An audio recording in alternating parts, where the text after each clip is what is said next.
RTC కార్మికుల సమస్యలపై మాజీ మంత్రి హరీష్ రావు అసెంబ్లీ వేదికగా ప్రభుత్వాన్ని నిలదీశారు.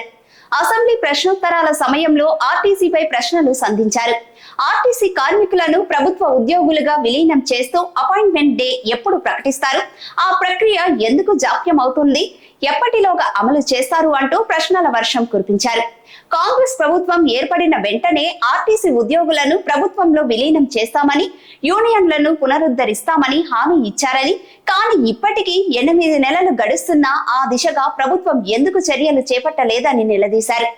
కాంగ్రెస్ ఎన్నికల మేనిఫెస్టోలో ఆర్టీసీ సిబ్బంది సంక్షేమంపై ఇచ్చిన హామీలను సభలో చదివి వినిపించారు.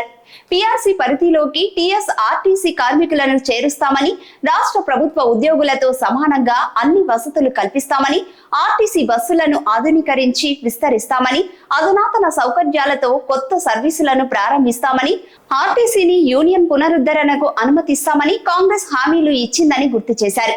ఇప్పటికైనా కాలయాపన చేయకుండా ఏ రోజు నుంచి ఆర్టీసీ ఉద్యోగులను ప్రభుత్వ ఉద్యోగులుగా గుర్తిస్తారో ఖచ్చితంగా ఓ తేదీని సభ ద్వారా ఆర్టీసీ కార్మికులకు చెప్పాలని హరీష్ రావు డిమాండ్ చేశారు.